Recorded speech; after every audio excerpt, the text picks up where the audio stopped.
This is an intro. Intro. Hustle and Flow Chart with your boy, My boy, Matt Wolf and Joe Fair. Hey! Hello, and welcome back to another episode of the Hustle and Flow Chart podcast presented by...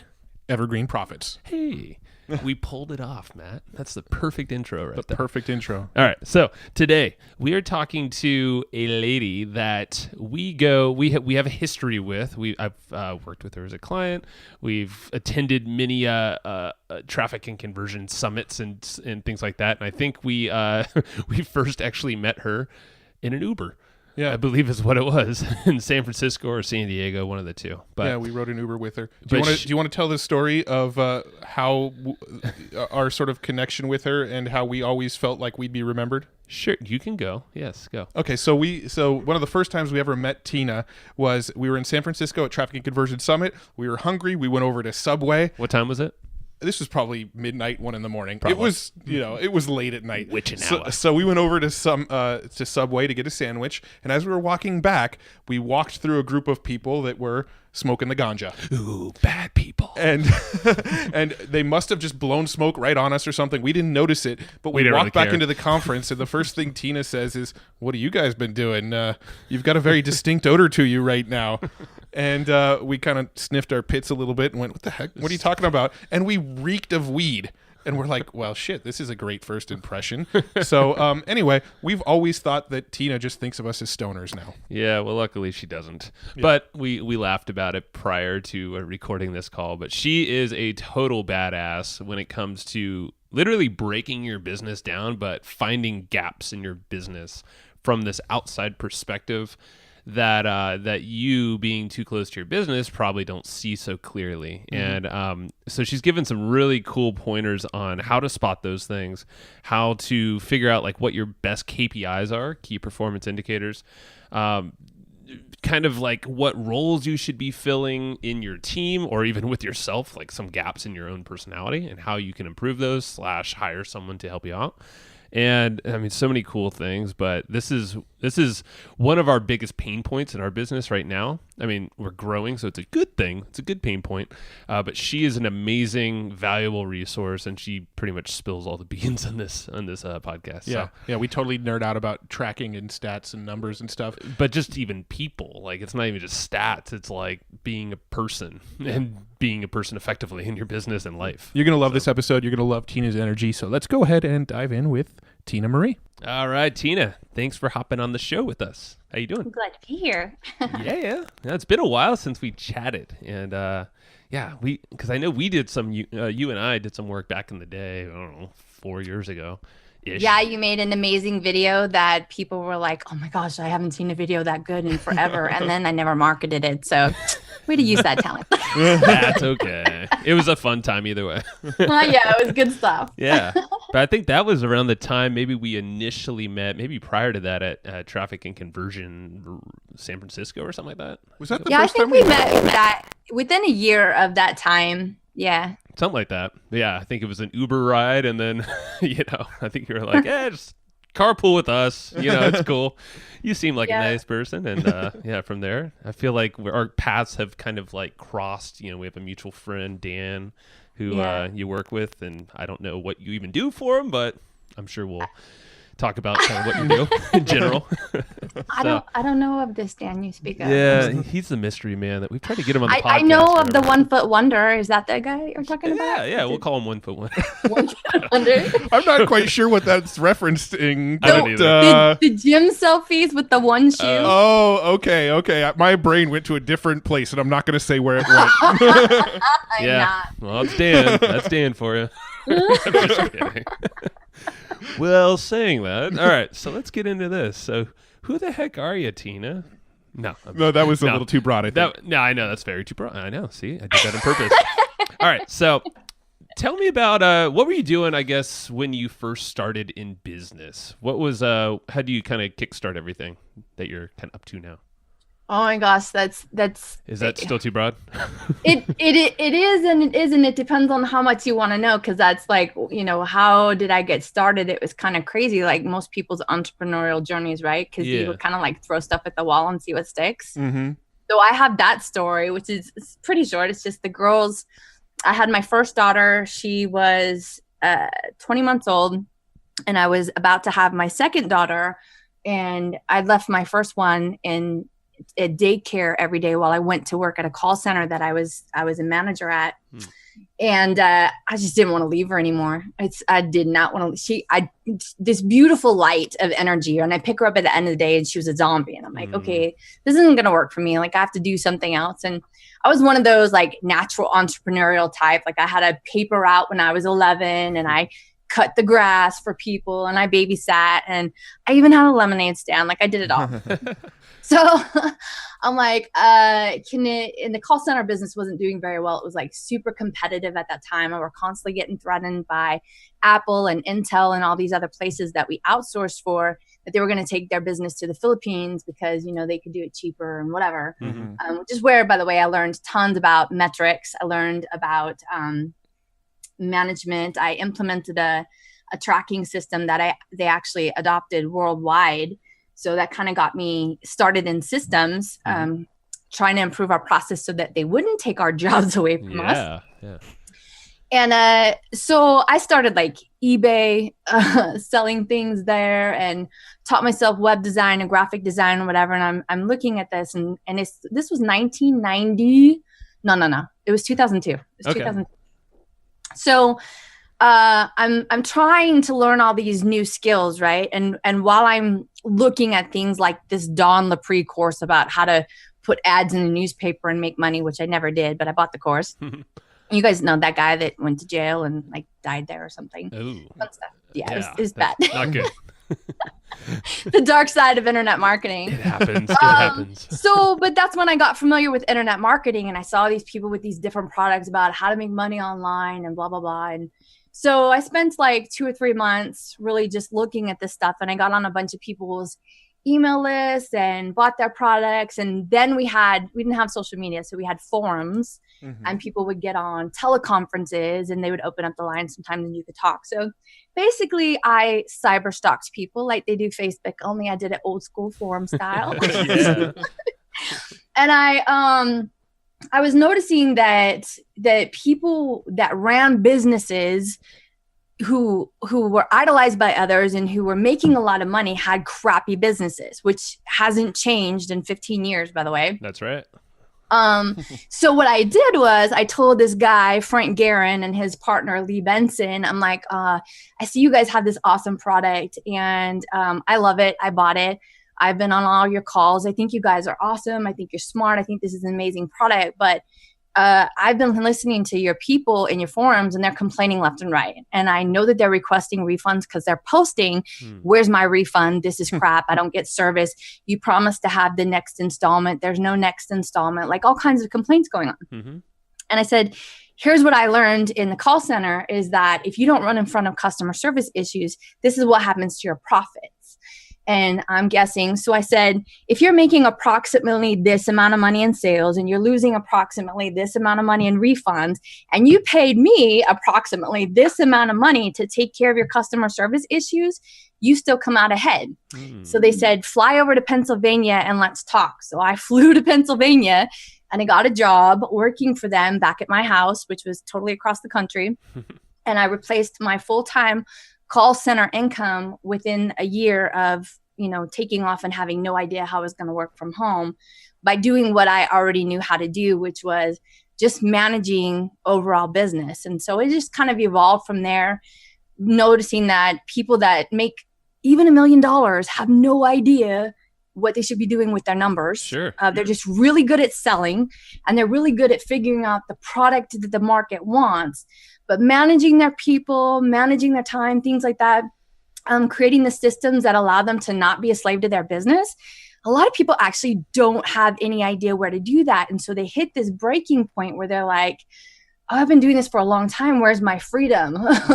Where's the freedom I'm supposed to have from this business? And that's when they start to have an awareness, which is when somebody says, hey, go talk to Tina. And then I take care of it. I love it because that is speaking our language more than you can believe. You probably already knew that, though. Yeah, it's not more than I can believe, I promise. Right. But it's true because, I mean, we've been doing this since, what, for 12 years? 2007 is when we first started our blogging career. So Wow. we've been doing stuff for a long time, and we're very grateful that we haven't had to go to, go to an office for some other boss in that amount of time. But definitely, like, that freedom we found recently is like, we really love the startup phase. You see an opportunity, you see a gap, you want to fix that thing, whatever that is. Maybe it's someone else's business as like a equity partner, which we're doing now, which is fun. But it's like, we're doing that because we realize we don't like the management of the day-to-day of a business, nor are we really good at it. Yeah, that's kind of the plight of the entrepreneur, isn't it? Like, we tend to get really, really excited to get projects started, but then once a project's actually rolling, and now we're in the day-to-day of running that project, we all get bored very quickly with it. Well, so it's you say we all, because there's actually two kinds of entrepreneurs that I found, and there was a book that I read that describes it really well. And rather than give my version of it, I'll borrow some authority from the book, which is called Rocket Fuel. Oh yeah, I read that one. Yeah, and they talk about visionaries and integrators. So I had identified them as being the sales networking type / and then the implementer, which is what I would call it, the one that managed the day-to-day stuff. But they're both equally entrepreneurial in that they want to create their own path. They want to do their own things. They don't want to have somebody else be their boss, but they're missing one of the components. So the thing about the visionary is that they are not very well grounded. They, hop around, have all these different visions, and they don't look for what's going to sabotage their vision. And so they just kind of go off on it hog wild, and they don't really implement it very well, but they could still make 6-7 figures. I don't know about 8 figures. I think by that point they found somebody, in my experience, but they can make a lot of money. And then the other person usually ends up following into a job rather than a partnership in a business, because they're the doers, right? So so there's a blend of both. And a lot of times where people end up finding me is they're the visionary, and they don't have that counterpart. And like you guys, I wouldn't say that I'm lazy, but the managing the day-to-day, I've just found that there's a better way for me. So what I do is I go into companies like you go in where you can take equity. I just go in and say, they have to have the resources for me. They've got to have the funds to hire the managers. I'll train the managers. I'll give them the systems. I'll make sure that they can communicate well with each other, but I don't do the work for them anymore. I just guide it. Well, I'm curious because Matt and I, this is going down the vein of working with other companies, and then we'll kind of circle back to Rocket Fuel and the integrator stuff and Visionary. But I'm curious if you have filters that you specifically look for in a business that you are going to work with to, obviously bring upon the best results for everybody, for you, for the client. Yes, or the partner. Absolutely. And I created a process that helped me to get all the information I needed to filter it out instead of getting references and asking people a few questions. I actually have a paid process, which has helped me a lot. And I'm sharing that because I think it's good for people that are higher level consultants or, service contractors, whatever. So it's called a business audit. And I take 2 hours and I go through this six page questionnaire. And I find out, I ask them their numbers. I don't let people answer the questions ahead of time because I don't know how long it took them to get it. I want to see if they're stumbling. I want to see if they have any idea what they are off the top of their head, or if they know where to get them, or any of that stuff. So when I ask them all of these questions, and it's kind of under duress because I'm asking them a ton of questions about every aspect of their business, I'm able to find out what their attitudes are in terms of asking things that, they're not comfortable with.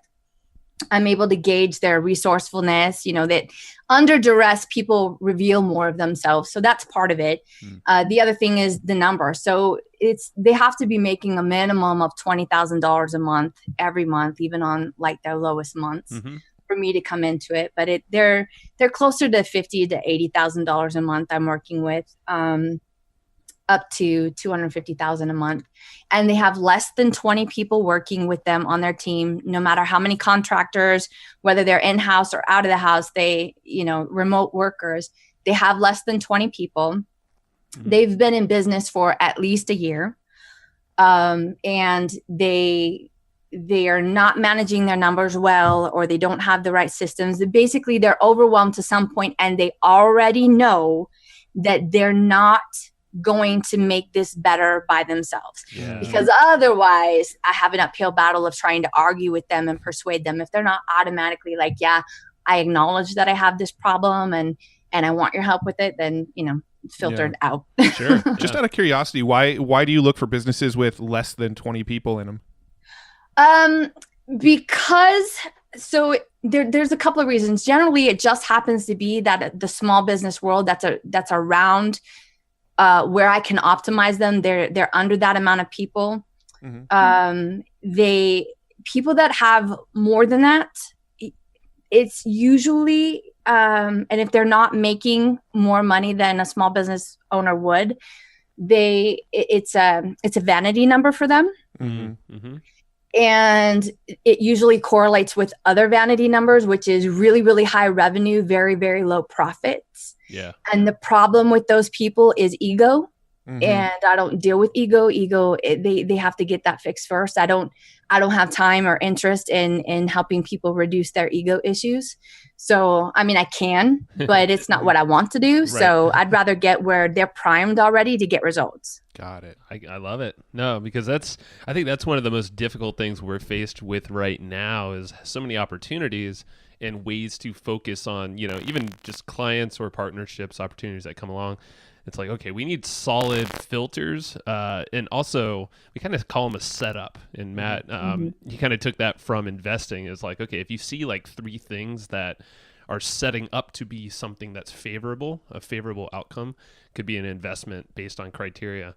We kind of are starting to do that with opportunities that come our way as well. Yeah, we have basically a list of criteria that we look for in a business that we're interested in purchasing. And basically the list is like 10 different items. And if a business has any 3 of those items, we're interested in that business. But we also have a list of red flags. So one red flag is a no-go. Mm-hmm. So we have basically a list of about 10 red flags. And if any of those 10 things, any one of them happens in that business, then we're not going to work with that business. So 0 red flags, plus they have to meet 3 of our criteria on our list of 10 potential criteria. So we have, I love it. We sort of built this system around it, which is sort of complex to explain, but in front of a whiteboard, it makes sense. Mm-hmm.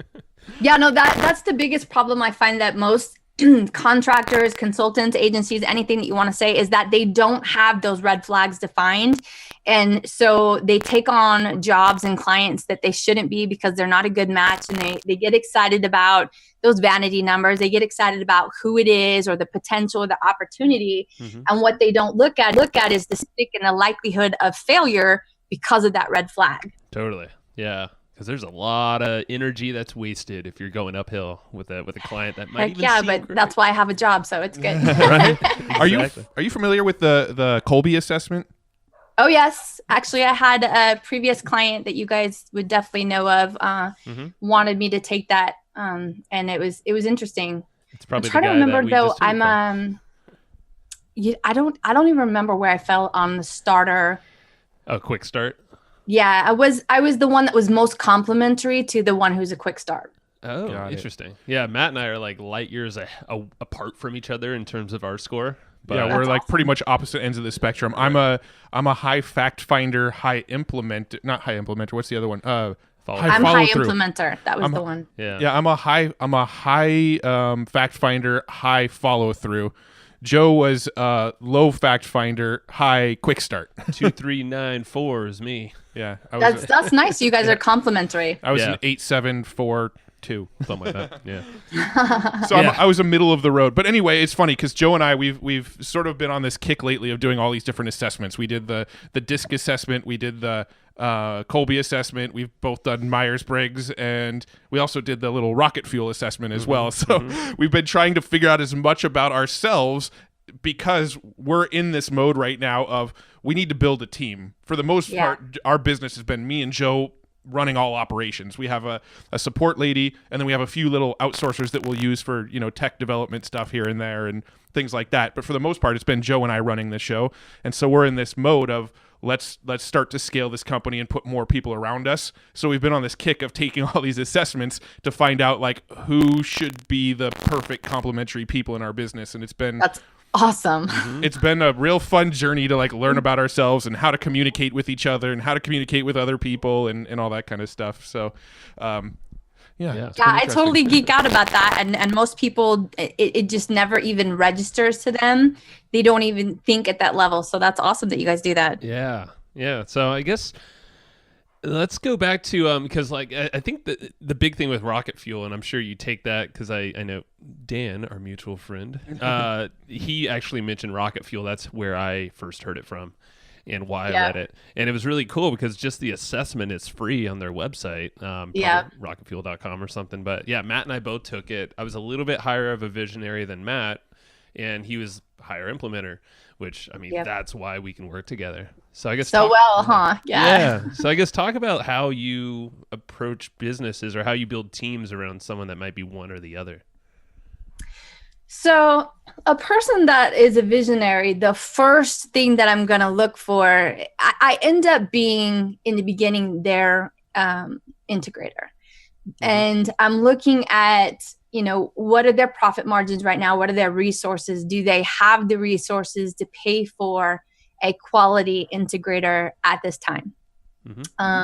If they don't, then it's a longer term partnership that we have, and I can fill that role because it doesn't take a lot for smaller businesses. It doesn't need a full-time person. It just needs somebody who can direct the team to do it, who's got a lot of experience. So there's always trade-off. If they are looking for an integrator that they can keep in-house, they either have to have very, very healthy profit margins, or they have to be willing to play the long game and take the time to learn themselves and to learn their future partner. And an integrator doesn't have to be a partner, though. It can be an employee, a higher level employee or contractor. But they need to be able to take the time long term to build out those skills. Just because you can identify I'm more visionary and I'm more integrator doesn't mean you're good at either one of them. Yeah. So just because you have those characteristics doesn't mean, I'm awesome here and you're awesome there. So trying to find out, like you guys were talking about, your weaknesses and looking at what kind of impact those weaknesses have on the business. And then this is the trick, is to pick the one thing to be working on. So you might notice that there's several different weaknesses, and you have to decide, is it going to be a weakness that you're going to work on improving within yourself, or are you going to outsource that one? Generally, I'll have somebody work on one thing within themselves and find out the next resource that's going to have the highest impact. And that opens a whole new can of worms, which is where knowing business and knowing marketing comes in handy. Because if we're looking at their numbers, and once we finally sit there and identify what it is, and the biggest problem is a high refund rate. Well, there's a whole lot of things that can go into that. It can be a disconnect between the marketing, what's actually delivered, right? If I say I'm selling this thing and people get in and they find out it's actually this, doesn't mean that they don't like what they're getting. So you don't necessarily need to change the product, right? You just need to change the marketing message so that it's more congruent with what they're actually getting. So maybe they need a copywriter. Maybe that they just don't have good customer support and there's nobody, you know what I mean? Like there's no one answer to anything. Yeah. You have to go in and take a holistic approach and understand all the different components about what makes the business operate. There's multiple data points that have an impact on one single KPI. So you have to figure out which one is having the biggest impact on that KPI and go that angle. So while you're doing that, you're looking at who's going to do it, like you guys were talking about, who's going to do it. And are they in-house already? Are we going to do it, or do we need to go find somebody else to do it? And then it's staying focused on improving one thing so that there's significant momentum and consistency in that improvement, meaning we've actually impacted it and it's going to steadily improve or maintain itself, and then go to the next thing. Because when you take your eye off the ball, right? You're not going to hit it. So Mm-hmm. making sure that one thing is modified, changed, improved consistently. So consider it as adding a new habit, right? Mm-hmm.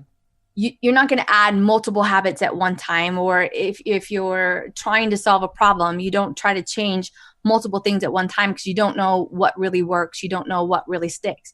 If you start a new habit and you develop another habit at the same time and one fails, did it fail because you couldn't do it? Did it fail because the environment was wrong? Or did it fail because you tried to do something else that was reliant upon you having solidified the first habit in the first place? Yeah. Does that make sense? That does. And there's just so much going on. Yeah, and it's interesting. It relates to Jay Abraham, a book that we've read, is that he kind of takes an outside 360 look at a business and looks for gaps. And sees how he can optimize that gap, not the whole damn business, but just that one thing. Yeah. And it sounds like that's kind of what you're doing here. It is. I made a post actually about a superpower I have, and I said it's asking questions, and I'm like, you can just call me Gap Girl and imagine my superpower cape behind you.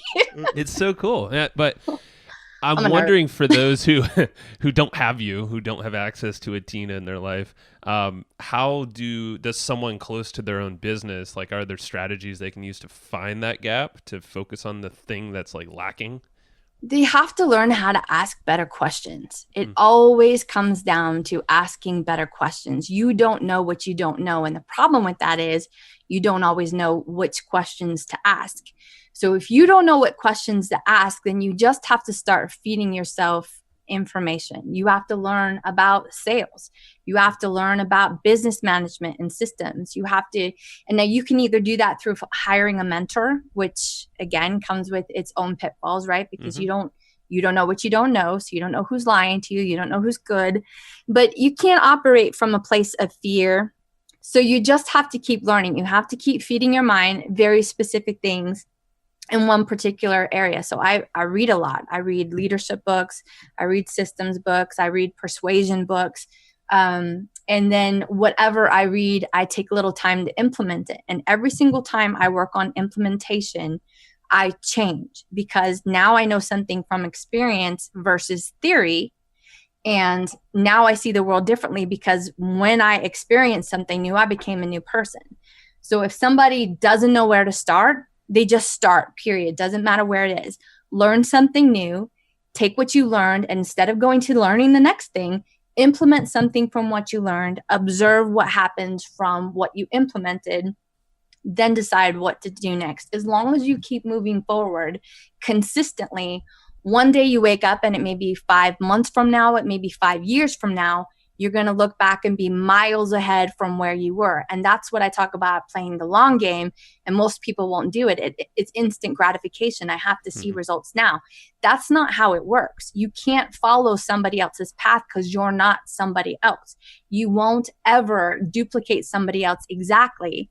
So you have to just figure it out as you go. And as you learn, figure out what the next step is. I love that. I love that.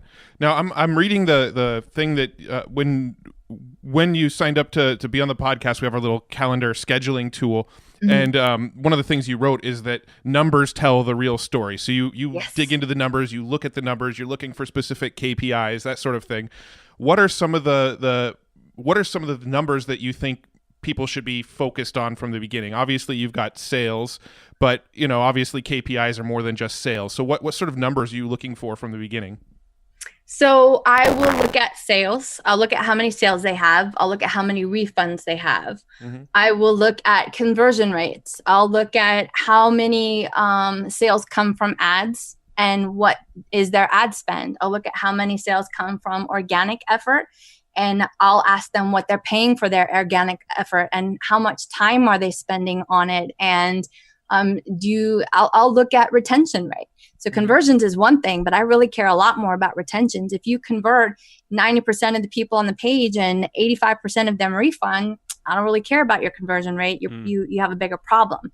You're convincing people to buy something that isn't really what they're getting. Other numbers that I'll look for is how much time they're spending working each week. And I'll look at what their schedule is like, how much of their time is being reactive. Almost everybody starts the day in a reactive set, which is checking email, social media, finding the fires and putting them out because they think that's what should be getting first attention. And the problem with that is you're not growing because you're not creating anything new. You're not problem solving. You are, putting out fires, but you're not solving how do I get new people into my funnel, sales process, whatever you want to call it. And so those kinds of numbers, I'll ask them what their monthly lights on cost. What does it cost for you to operate and live? And what is the discrepancy between that cost and what you're actually bringing in as profit? And by all of that, I get a picture. And as they answer the questions, you can hear the overwhelm or the fear or the excitement or the happiness. You can hear where they're at, where they're strong and where they're weak. And wherever their strengths are, I'm looking for how quickly can we take greater advantage of your strength, and where their weaknesses are, I'm looking for how can we solve that weakness, either strengthening you in that way or finding somebody else to outsource this to, looking at the numbers and saying, is there room in the profits to be able to hire somebody to do this? And that's just it. Looking at that, everything from cost to income to time and energy going out. How much time do they actually have to be with their families? How much time do they have to sleep? Like, I'm asking everything. How much time do you have to do things that you want to do? How many days off a week do you take? And to me, that's the whole picture. And that's where you figure out what the biggest problem is. Because here's the thing, if they have really healthy profit margins, but they're working 7 days a week, there's a point at which everyone breaks. Yep. And it's different for everyone. But if a person is nearing the breaking point, it doesn't matter how profitable they are, they will implode. They will totally destroy the business, or a divorce is going to destroy it for them, or something else. You know what I mean? People forget to be a person, and they operate from a point of, I'm just the business. And you can't do that. You have to take care of the person and the business at the same time. So I'm looking for not just how well the business performs, but how well the person performs, and making sure that they're both at maximum capacity so that the game can keep on going, that this is a long-term solution that's going to work for them. Oh, I love that. That's so important. And I think that's something that so many people miss is there's so many people out there that are proponents of that hustle, always be hustling, sleep when you're dead kind of thing. And yeah, that's just not the way we operate. We decided we wanted to build a business for ourselves because we wanted time freedom. We wanted to spend time with our family. We wanted to get traveling. We wanted to not have to ask for permission to go on a vacation. Yes. that is why we started businesses. Yet so many people get into business and then they get into this hustle mindset of never turn it off, never, I'm always a business owner. I'm always working on my business. I don't have time for anything else. And, to me, I know someone who operated like that for 55 years and then died of a heart attack. And it's like, that was your life. Like, he's gone now, so obviously I can't ask him the question. But are you happy with the way things played out? Written on your tombstone. That's what you're proud of. Yeah. He was actually one of my old bosses. I was that mentality of that mentality for the longest time too, because I'm such a hard worker. Yeah. But what I decided to, my children's little hearts were broken because I wasn't really present with them. I'd put them to bed at night, and I'd be thinking about work and what I needed to get to, and I'm super competitive. And so it's very easy and I think all entrepreneurs are super competitive. So I think it's very easy to step into that mode. And I would be surprised if everybody at some point wasn't in that mindset, wasn't a grinder, at least at some point in the beginning, when they realized there was a cost to that. And being of a business mindset, you realize that wasn't cost effective.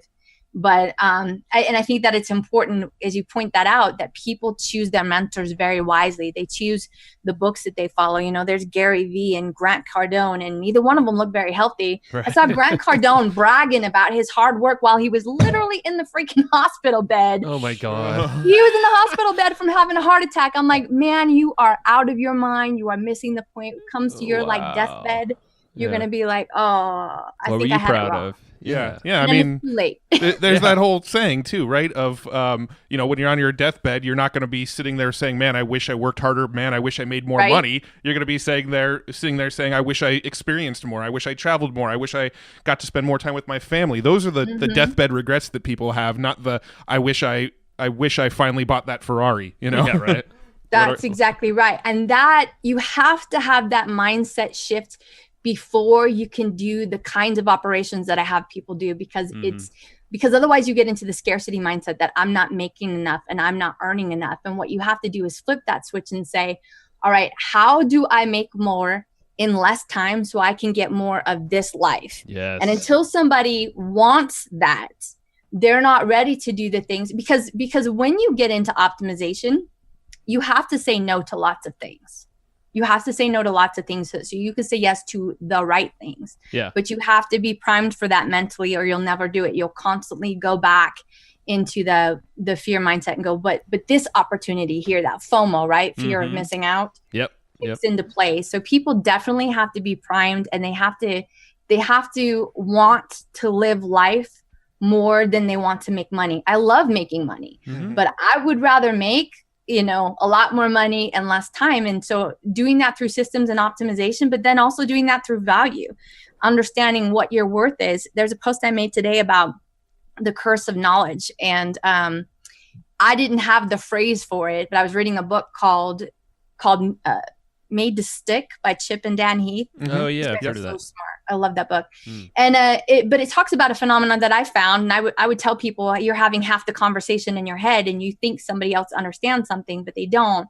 But the problem is, as an expert, a lot of times we take for granted our knowledge and our expertise, and that's why people end up not charging enough, because they take it for granted. Like, I've already got this. Most people already know this. You assume that other people operate with the same information and understanding that you have. And even if they have the same information, that understanding is what sets you apart. It's when you convey that understanding and can put it into a tangible value for somebody else that you can start charging more for what you're doing, especially when you can draw, and this goes back to numbers, right? A direct correlation to how that knowledge you imparted, or that skill set, or whatever it is that you're offering, creates more money for them with less cost. So higher profits, not just more revenue, right? But a better profit margin for somebody else. That makes sense. I mean, it's a no-brainer at that point. But it's That's why I love numbers. That's what I was saying. Numbers make it a no-brainer. When you draw things out and you make it very specific. For example, right? If I tell you that if you work with me, you're going to be working 10 hours less a week. And then I go and do the math and I say, here's how much money you make a month. And you're telling me you work approximately this amount of time for each client each week. So I figure out how many hours a week you're working. And I basically boil down what you're making to an hourly number, right? And I figure out that you're getting paid approximately $80 an hour, even though you're a high-level entrepreneur. You think you're getting a lot more than that, but because you work so much, you're not really. Yeah. And I tell you it's going to cost $1,000 or $2,000 to work with me. And I tell you that you're saving 10 hours every week a time. And it's going to, like, I literally just saved you this amount of money because now you're not working those 10 hours, because just by making one shift in your operations without hiring anybody, you just increased your productivity. I love it. I love it. And I do that with people and they're like, holy crap. And then they stay the next month and the next month and the next month and the next month, because the numbers did it for them. And then when I teach them how to do that with their clients and give them the scenario in a story, the way that their clients can understand it or their potential customers understand it, like, this is what you do. This is what it cost you. If you do this, this is what it gains you. It's a no-brainer. Numbers just draw the picture in a beautiful way. It takes a little bit of storytelling to do it, right? But people can get it. And numbers are really hard to argue with when you've got tangible anchors to put them with, Yeah, that makes a lot of sense. I love that. Now, I actually have another question about the sort of KPI discussion. Is there any sort of metric that you feel all entrepreneurs should know, but working with people most entrepreneurs don't know? Absolutely. It's how much time you work. People are so mindless about how much time they actually work. most people have no idea how much time they're really putting in. They have no idea what it actually costs them to get new customers. A lot of people just really have no idea what a new customer costs them. They don't know what their profit margin is or their cost per acquisition. And they don't know the lifetime value of each of their customers. And the other thing is, back to value, they don't have a number of how valuable they are to their customers. They can't say, this is my value to you. And if they can't say that, they can't put it in their copywriting. They can't sell it. They're missing out a key opportunity, the most powerful opportunity to persuade their customers to say yes, because they can't spell out their value because they don't know it to begin with. Got it. Now, do you have any exercises or anything that you walk people through to figure out what the value of something is? Yes. So it's just asking them questions. I'm asking them about their target market. I'm asking them about the problem that they solve for their target market, and whether we're talking in terms of energy or time or investment. And I have to ask all the questions to figure out where we're saving them, or health, quality of life, any of those things. Then we put a number and associate it with it. So if we're talking about quality of life, how many more years do you get with your family? Well, good luck putting a monetary number on that. But there's an emotional value at that you tie to a monetary number, which is like $47 a month to live this much longer and be this much happier. That's like a no-brainer, right? I'm like, for the cost of dinner out with the family once a month, let's say we're talking about fitness and a gym membership, right? That's a no-brainer.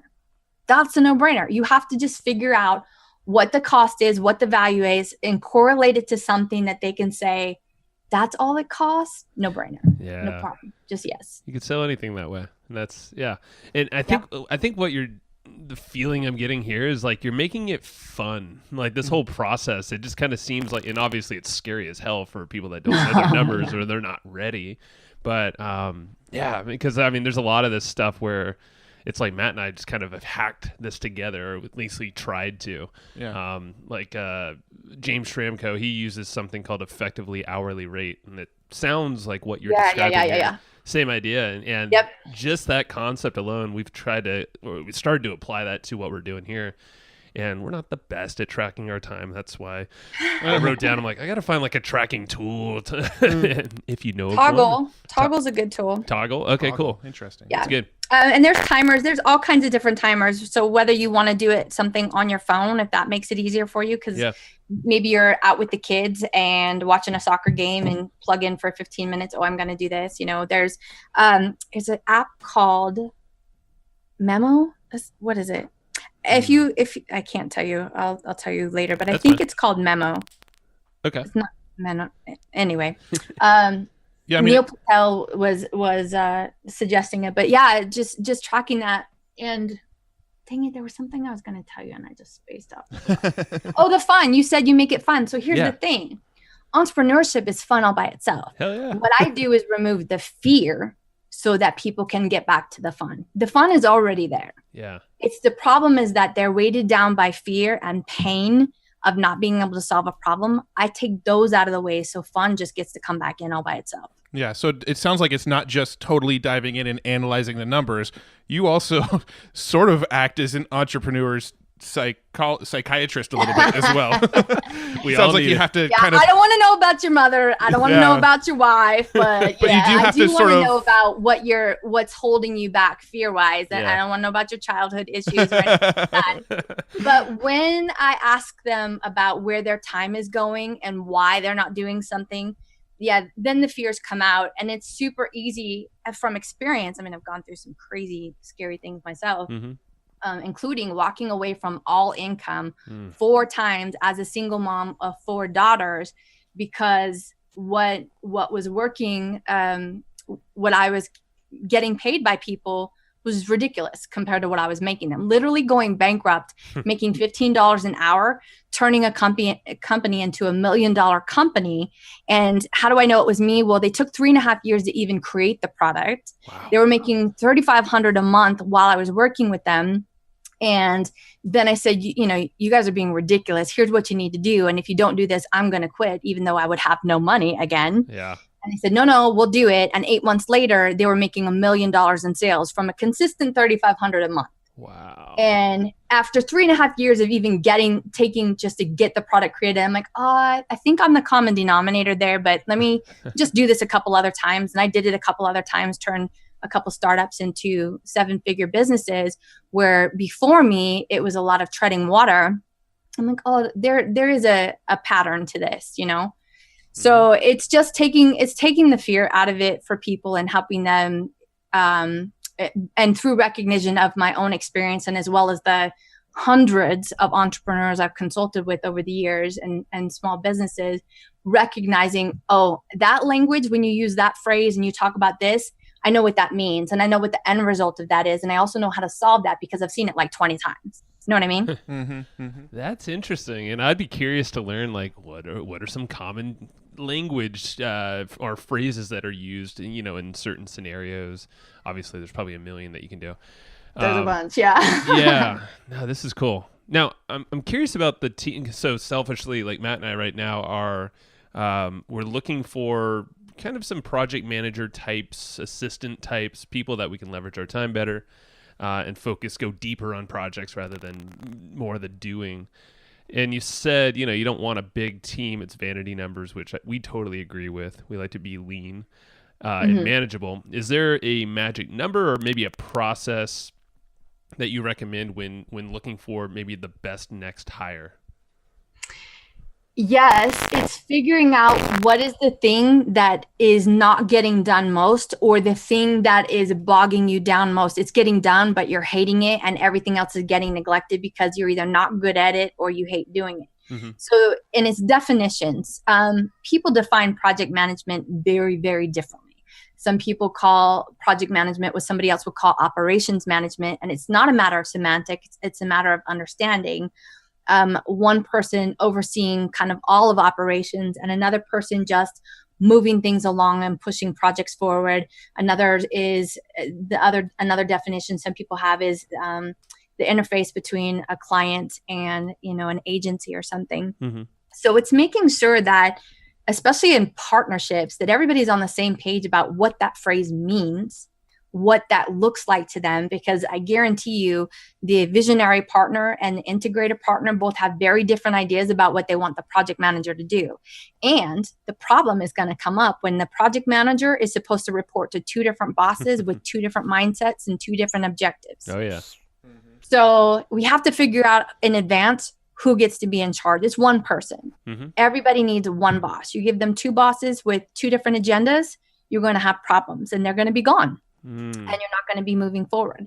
So there's like people like to turn it down to what's your process, what's the path. Like, this is where you can't forget that businesses are run by people, and that people are weird little creatures with idiosyncrasies that have to be acknowledged, and it has to be on a case-by-case basis.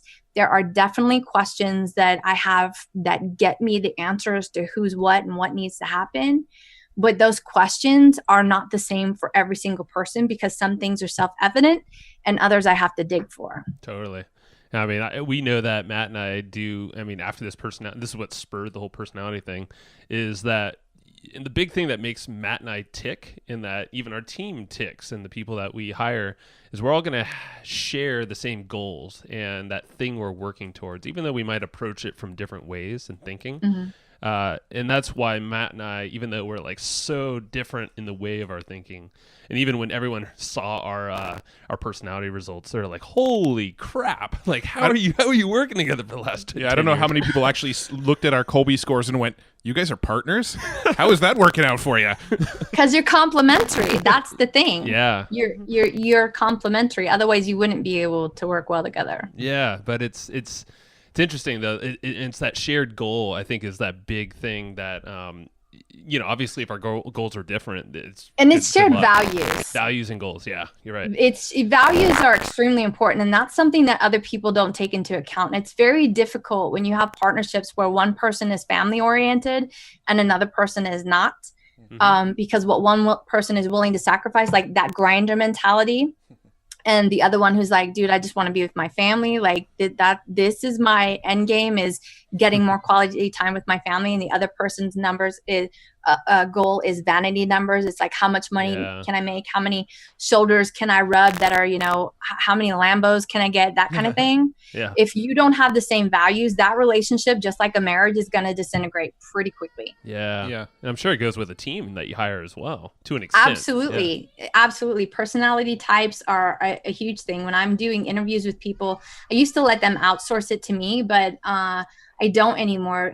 The owners need to be a part of the interview process, because if there's not chemistry, there's not longevity. It's not going to last. Mm-hmm. Yeah, that makes a lot of sense. Oh, looked like you were going to say something there, Matt. Oh. Yeah, no, it's interesting because we're going through that process right now, and we have we hired a guy to help us filter. But yeah, we are going to be a part of that interview where it's a select few that then we can kind of interview and start to sync up with. But it's interesting because now, and what I was getting at with the personality thing with Matt and I, just the two of us, we've figured out over the years the hard way how to communicate with each other to get to that whatever we're working towards. There will be some button of heads, but then 5 minutes later we're hugging it out or sharing a beer together, for an example. That's awesome. Well, basically that's a long way of saying I know how to push each other's buttons, but we also know how to butter each other up real well. So we know how to get what we want out of the other. But now we're armed with language in ways that we can, basically let both of our personalities kind of flourish in what we're good at, and then still come together without that kind of butting of heads thing. So and that gets to one last thing, what I think that we should talk about, and that's accountability. Mm-hmm. None of these things matter if you're not accountable to them. If you're not accountable to a partnership, and if you're not accountable to whatever those KPIs. If you think that you can outsource everything, the book E-Myth, I'm sure you guys have read, talks about how business owners love to abdicate their power to somebody else as soon as they get in the door, whether it be a partner or an employee. It's like, oh, here, this is your responsibility now, and then check out. Yeah. And that is something that people that have never hired somebody or never really had a team are very prone to that seducing power of having power over somebody else. Like, I pay for you, I own you, this is what you're supposed to do, kind of thing. And feeling like, I pay your salary, you do this, like you own this, I don't have to do this anymore. And that attitude will destroy your business every single time, because nobody's going to love it like you do. Nobody's going to value it like you do. And probably, and hopefully, nobody's going to think about it as intelligently as you do. And so it's important that people make sure that when they're hiring somebody who they're responsible for. It's your job to make sure that they have clear instructions, that they have a clear role defined, that they are accountable to you, and you're accountable to them to being a good leader. Because otherwise, again, it's just, you're not going to get where you want to go, which is, most people want to be happy. Every goal can be boiled down to happiness. You want to make lots of money because you want to be happy. Or you want to have lots of money because you want to know this person, because you want to take these trips because you want to be happy. Like, it all boils down to that. So if that's ultimately your goal, you don't want anything to get in that way. So whatever it is you have to do to step up to the plate so that you can get to those goals, like, that's the incentive, is making sure that everybody understands that the why behind everything is, I want to be happy. And that makes it a lot easier for people to get on board to do with what they have to do. I love that. Now, we do have we're going to have to wrap up now, but we do have a couple wrap up questions that we ask everybody on our show.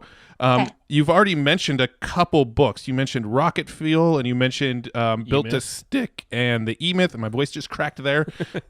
Going through puberty again here. Do you have any other book recommendations? I have a feeling you might have one or two more that you find yourself recommending often to people. I have a ton, but I will say one book I really love is Essentialism. It helps people figure out how to say no, which is a common problem amongst people, because we're charismatic mostly as entrepreneurs. We like to please, we like to do the cool thing. But saying no, again, like I said in the beginning, the more things you say no to, the better quality of things you can say yes to.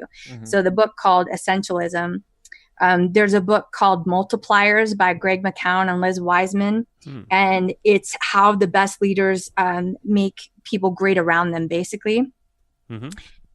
So making sure that you can get the best out of people. And then if I had to add one more book to it, I would say Persuasion by Robert Cialdini. Yeah. Because honestly, if you're trying to sell anything and you're in business, you're definitely trying to sell something. And you're not just trying to sell to your clients, you're trying to sell your vision to your team as well, because you need to get them on board, right? But I think knowing how to influence and practicing becoming a better influence helps you in every aspect of life. But in business, we're here to win. Better get the right tools, and those are some of the best tools you can get. Yeah. Very cool. Yeah, and that Multipliers book looks like it's by the same author as Essentialism too. Greg. Yes, Yeah, it is. good people, they sometimes put out extra good stuff. So yeah. Very cool. Yeah, we loved Essentialism. I haven't even heard of his second one yet. No, me either. Or did that come before Essentialism? Maybe it did. 2010. So maybe. Either way, we're getting it. That's, both of those, all those are going to be great recommendations because, this is right up our alley. I think most of our listeners are pretty much right where we are as well. So I think a lot of this is hitting home with all of us. So where can we tell people to find out more about you, what you're doing, or maybe they can hire you if they're qualified, of course? If they're qualified, of course. So I love connecting on Facebook more than anything. There I share a business post every single day and personal stuff. And the reason I share the personal stuff is so that people understand that my focus is about balance. And they say that there's no such thing as work-life balance, but really, you have to find some balance. Yeah. So it's facebook.com/Profit Drivers Inc. I think it's Inc. at the end of it. You can find me on LinkedIn, linkedin.com/Profit Drivers Inc. Tina Marie is the name that you're looking for. And then also profitdriversinc.com is my website. Right on. Tina, and I'll answer anywhere. Yeah, no, you are. You're super responsive. And I've read a lot of those daily posts, and those are something that like Matt and I are trying to do too. I wouldn't know because you guys never click like or comment or say anything. So thanks for being the Facebook. I think the latest Facebook algorithms have been just crap, basically, because I don't see a lot of the posts that I used to see. I don't see a lot of the stuff from the people I want to see stuff from anymore. So we're trying to change that with just I just liked your post today, by the way. So hopefully I can get more because I want to see those. Another thing is Joe, we don't spend enough time on Facebook. We actually want to do more posting to our walls and that kind of stuff. We don't do it as much as we know we should, because every time we do, we get pretty good response from the stuff we post. We just don't do it enough. Because you guys are brilliant. But that just comes back to, and we can chat about it offline. Yeah. But I don't spend very much time on Facebook. I'm there every day, but I really don't spend a lot of time on it. I've got 4 kids. I'm too busy doing that. Yeah. Very cool. Well, the website is profitdriversinc.com, and it's Profit Drivers Inc. on pretty much all the social media channels. So make sure you're following Tina. Consistency is good. Yeah. Check out our website. Cool. Tina, you rock. Thank you very much. I wasn't surprised that you were bringing amazing knowledge bombs. I was worried about boring you guys to death, though. I was like, I hope I don't bore them. I nerd out. Usually the nerdier or the boringer the topic, the nerdier I get about the topic. So, like stats and tracking and analytics and stuff is probably my favorite topics to talk about. So there you go. All right. Well, thank you guys for having me. It was lots of fun reconnecting with you. You have so much personality, and you made it enjoyable. So for anybody else that's thinking about getting on your show, they should definitely do it because you guys are awesome. Yes. Awesome. I appreciate that. All right. Thanks. See ya. Bye. Bye. All right. Thank you. And I hope you just enjoyed this episode you just listened to. Now, right now, before we sign off, I have a few things I would love for you to do. So the very first thing is to go find our guest on Facebook and tell them that you loved their episode with us. That's going to help them just feel good about themselves, but also it's going to spread the word a little bit more for us. So go find them on Facebook. Everybody's on Facebook, and go say that you love their episode and maybe one cool thing that you learned there. The second thing is to go to iTunes and subscribe to our podcast. Just look up Hustle and Flowchart and hit the subscribe button.